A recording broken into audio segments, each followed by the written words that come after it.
Welcome to Ethiopia today. A mutual language for all. Nelson Mandela said, "Ethiopia always has special place in my imagination."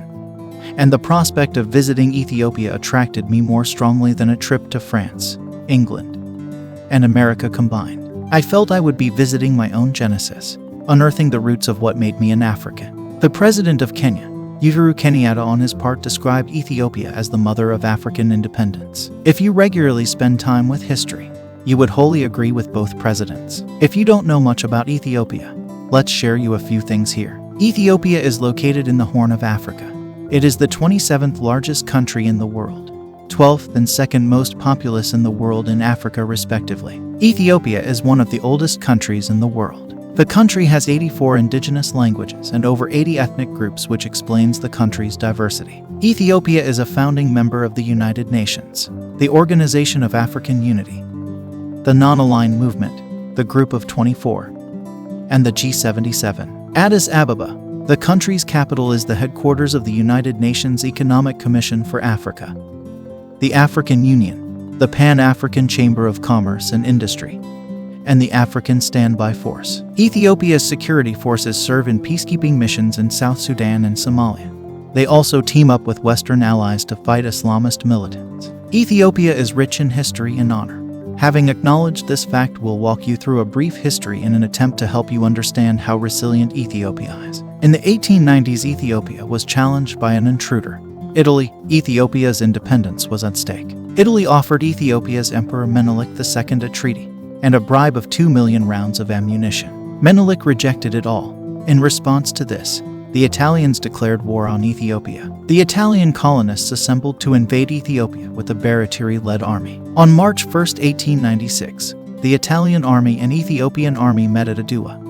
Emperor Menelik and every citizen fought for their freedom with a never-ending strength and national pride. Ethiopia won, and Italy had no other choice but to recognize Ethiopia's independence and sovereignty. However, the fascist Italy came over to Ethiopia after 40 years in 1936 for revenge. Ethiopia didn't surrender once again, and its heroic patriots gained decisive victory over fascist Mussolini after its 5-year occupation in 1941, which ensured Ethiopia's independence and territorial integrity. This is not just a story.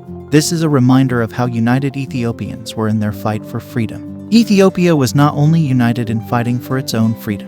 The multi-ethnic state was united with other African countries too in their fight for independence from colonial rule. After Ethiopia's success from multiple struggles, Ethiopia should be standing tall and adapting into a leading African power. Unfortunately, this ambitious and great nation has been inflicted by externally sponsored internal conflict. In 2018, Abiy Ahmed became the new Ethiopian Prime Minister, and he quickly managed to end the 20-year lengthy impasse with neighboring Eritrea, which earned him the 2019 Nobel Peace Prize. This feat made him an international favorite. Unfortunately, the TPLF, a former political player in Ethiopia who still hunger to remain in power, and its 30-year poisonous ethnic politics have been major blockage for Abiy's vision to strengthen the unity and sovereignty of Ethiopia. A painful aspect of this conflict is that the media, attempts of the US administration to get involved in the matter directly or indirectly, and the hidden hands of Egypt in support of the TPLF. Prime Minister Abiy Ahmed aims to displace the Ethiopian federal constitution likewise.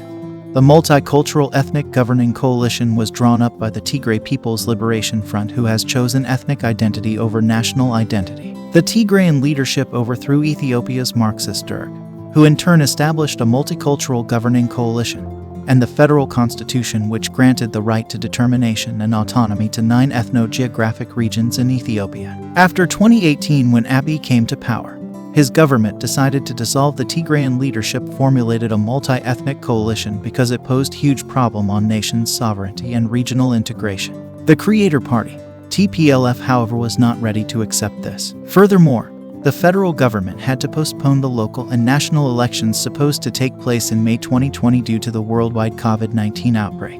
However, TPLF maintained that the scheduled regional elections in 2020 proceeded against the federal government's decision. This triggered the fight in Tigray region in November 2020 between the federal government and the TPLF. The Tigray People's Liberation Front has become a nuisance to the unity of Ethiopia. They had an estimated 200,000 soldiers and boasted of the third largest arsenal in Africa. and the largest reserve of Ethiopia's military weapons and equipment when the war broke. Despite all helping hands from Western, particularly the US government and the media, TPLF has now been confined to Tigray region, and it is in a state of losing its footings as the large numbers of Tigray people escaping to save their lives to neighboring regions, and even to Eritrea. This shows the extent the terrorist group has been rejected not only by non-Tigrayans, but by its own Tigray people. This is not surprise. Why? Because most people of Tigray benefited nothing except brutal oppression during the TPLF's 27-year rule. The majority of them still on the safety net livelihood.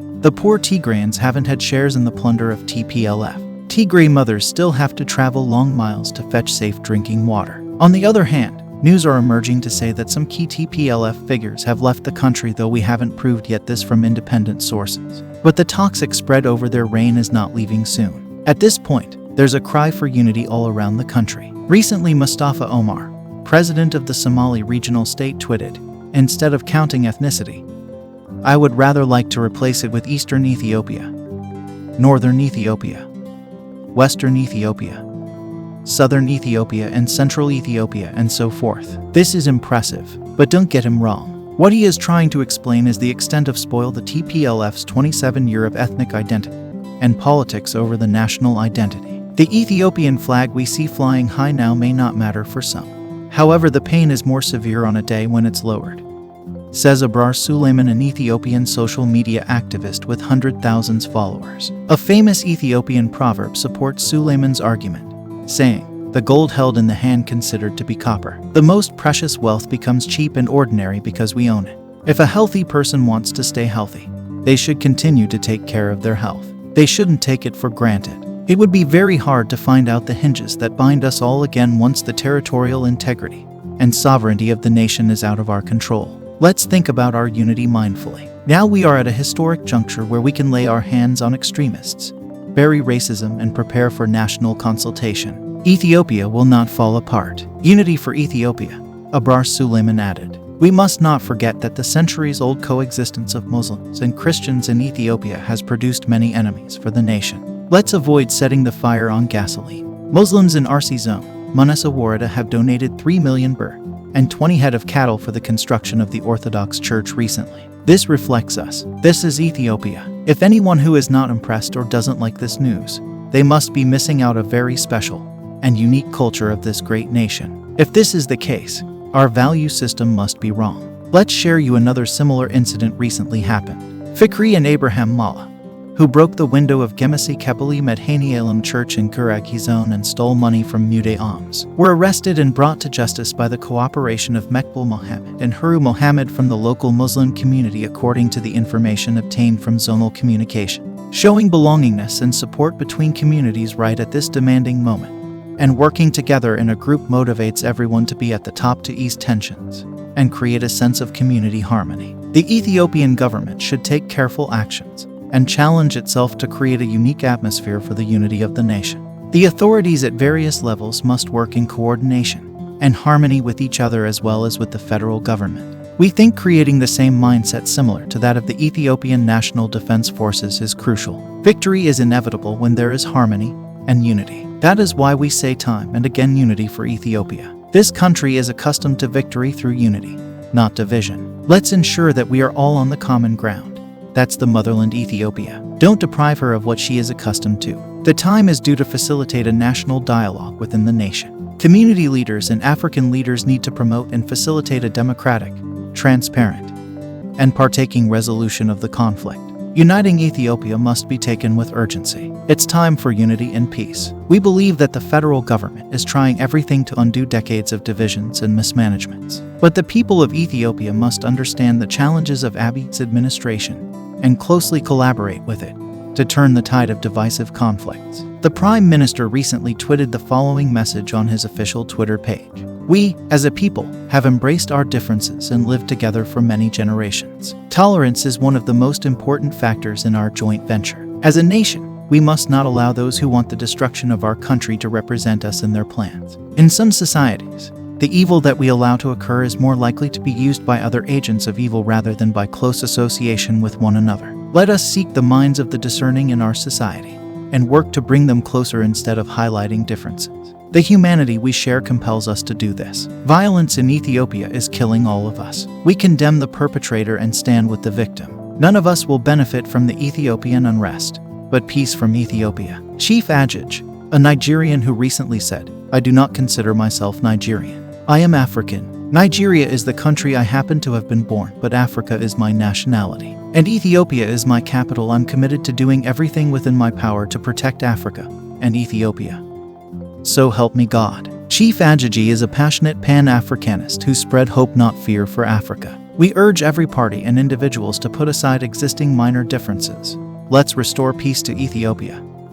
Peace and unity can heal the land. The time to embrace peace is now. Let's embrace peace. Here's the end of our presentation. Like this video if you enjoyed it. Subscribe to our channel and hit the notification bar so that you won't miss any of our exciting videos. Don't be the only one to enjoy the video. Share it with your loved ones too. Don't forget also to check out our collections on description section.